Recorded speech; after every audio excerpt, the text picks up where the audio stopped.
Bonjour à toutes et à tous, bienvenue sur cette nouvelle vidéo de la chaîne Critique Multiverselle. Aujourd'hui, c'est un jour spécial, on va parler du film On ira. On ira, c'est un drame français réalisé par Enya Barou, porté par Hélène Vincent, Pierre Lotin, David Ayala et Juliette Gasquet. C'est le premier long métrage de cette réalisatrice qui rend hommage à sa grand-mère, et ce film a pour thème le droit de mourir dans la dignité, l'accompagnement jusqu'à la mort. Il est présenté en avant-première fin janvier au Cinéville, ainsi qu'en compétition officielle au Festival du film de l'Alpe d'Huez, et il va récolter le prix d'interprétation féminine pour Hélène Vincent et Juliette Gasquet. Il raconte l'histoire d'une femme de 80 ans qui, lassée par sa maladie, décide de se rendre en Suisse pour se faire euthanasier, mais se voit obligée de mentir à son fils, sa petite fille et son aide-soignant, à qui elle dit d'avoir un héritage à récupérer dans une banque suisse. Et ce film,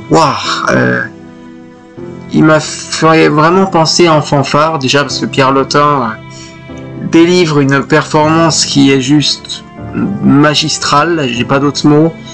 Il est ultra drôle, ultra touchant, c'est un immense acteur.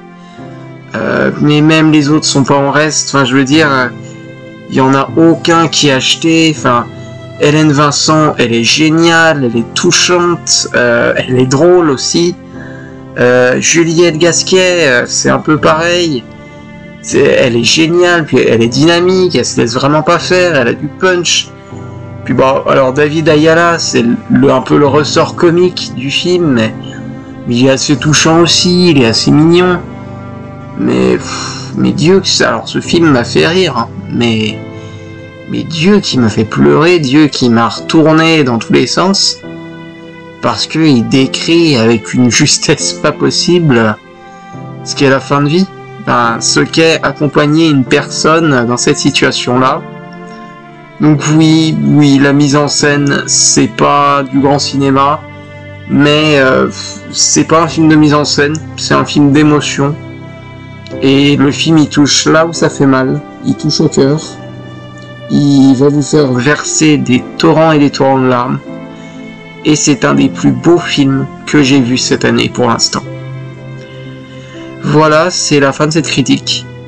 Et je tenais à saluer aussi l'usage d'une musique, la musique intitulée Voyage Voyage de Desireless, qui est vraiment géniale. Voilà, c'est la fin de cette critique. Merci à tous de votre écoute et à bientôt sur Critique Multiverselle.